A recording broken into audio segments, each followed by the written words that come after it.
더불어민주당 대표가 지난 3일 선거법 위반 사건의 피고인 신분으로 첫 재판을 받았습니다. 오후 공판에出席하는 모습 보시죠.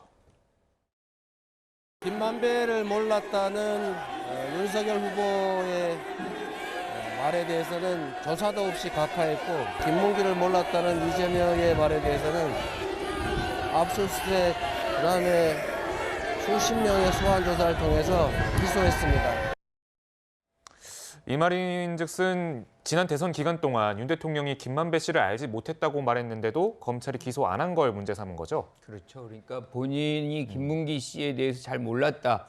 이거는 기소를 하고 왜 김만배 씨에 대해서 윤석열 당시 후보가 몰랐다라는 말은 각하를 하느냐. 형평성이 안 맞는다는 얘기를 하고 있는 거거든요. 그리고 이제 그 과정 속에서 김문기 씨를 몰랐다고 하는 이유가 진짜 몰라서 모른 것이 아니라 기억이 안 났다는 거거든요. 이게 주영진 앵커가 재직 시절에 잘 알았습니까? 그리고 물어보니까 그때는 잘 몰랐다는 얘기를 한 것인데, 이것이 결과적으로 하나의 기소거리가 된다면 윤석열 전 대통령, 현 대통령도 기소의 어떤 사안이 되는 것이고, 또 한 가지가 또 김은혜 현 홍보수석 같은 경우도 사실은 그 재산의 축소 신고 같은 걸로 해가지고 이제 이 재판이 이제 수사를 받은 적이 있었습니다. 그때 뭐라 그랬냐면 이제 결국엔 불송치가 됐는데 이유가 하위 직원이 그냥 고의 없이 결과적으로 실수를 해서 그렇게 15억 원이라는 돈이 누락이 됐다라고 얘기를 해요. 그러니까 가장 중요한 건 여기서 고의성이 있느냐 없느냐의 부분인데, 결과적으로 이재명 대표가 이 분을 몰랐다 그래가지고 당선이 되고, 안다 그래가지고 당선이 안 되고 한다 그러면 진짜로 이 의도성을 갖고 했겠죠. 그런데 그렇지가 않지 않습니까? 그러니까 본인은 답답하다는 표현을 하고 있는 거라고 생각을 합니다. 네, 이재명 대표 측은 재판에서도 고 김문기 전 처장과는 아는 사이가 아니라는 논리를 이어갔습니다. 유동규 전 본부장은 이 대표가 김 처장을 모른 채 하는 것에 대해서 배신감을 토로하고 있습니다. 직접 들어보시죠. 그러면 성남 시민들은 아십니까? 라고 묻고 싶고요. 안다, 모른다 하면 되는데 난 친분이 없어서 모른다. 그럼 그 다음에는 안다고 하셨는데 그 다음엔 친분이 생기신 겁니까? 개인적으로? 네, 진서정 변호사님 말씀해 주시죠. 저는 이제 그 이재명 대표가 윤석열 대통령하고 이제 김만배 씨 이걸 자꾸 이게 비유를 드는데, 윤석열 대통령이 김만배 씨하고 이게 여행을 갔습니까? 골프 접대를 받았습니까? 아니면 이게 대면 보고를 받았습니까? 아니면 이게 표창장을 줬습니까? 전혀 아니잖아요.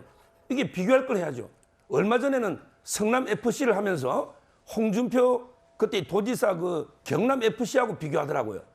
홍준표 도지사가 당시에 어느 기업의 인허가권을 사유와 팔아가지고 조건으로 후원금 받았습니까? 아니잖아요. 저는 아무 관계없는 걸 지금 이게 비유하고 있고, 그다음에 그때 고 김문기 씨를 모른다는 거는 상당히 의도가 있어요. 왜냐하면 이게 우리가 보통 인터뷰할 때는요, 미리 질문지를 줍니다. 대부분은 질문지를 줘요. 그러면 이게 김문기 씨하고 인연이 아마 질문에 저는 있었다 봐요. 자, 그때 고민했겠죠. 김문기 씨가 초과이익 환수 조항을 넣어야 된다, 이렇게 주장하다가 유동규 본부장한테 뺨까지 맞았습니다. 뺨까지.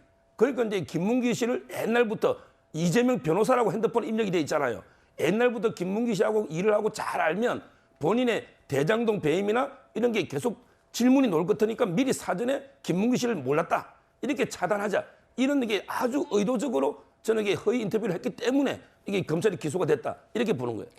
알겠습니다. 변호사님, 지금 이제 이 대표가 앞으로 일주일에 한 번씩 재판정에 설 수도 있다, 이런 얘기까지 나오고 있는데, 지금 제1야당 대표로서 이 민주당이 얘기하는 민생 입법 추진에는 큰 지장은 없을 거라고 보시나요?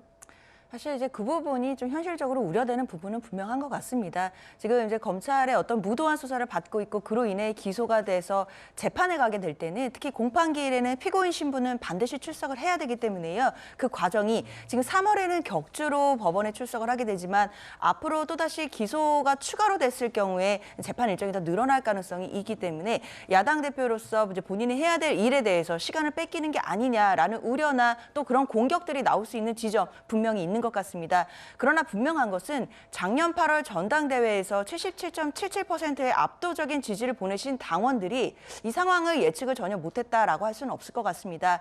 일단 이런 사법 리스크 그리고 또 어떤 정치 리스크 자체가 대선 경선 때부터 또는 대선 과정에서부터 불거져 왔던 것인데 그럼에도 불구하고 압도적 지지를 몰아줬던 그 당원들의 민심이 무엇이었는지를 이재명 대표가 오늘 좀 더 겸허히 생각해 봐야 될 것 같고요. 그럼에도 앞으로 재판 일정이나 수사 일정이 더 빡빡하게 들어오게 됐을 때 본인이 입지가 좁아질 수 있다라는 것도 지금 잘 생각을 해서 본인이 어떻게 하면 더 당원들에게 그리고 국민들에게 본인의 야당 대표로서의 존재감을 보여줄 수 있을지 이제 많은 숙제가 있는 것 같습니다.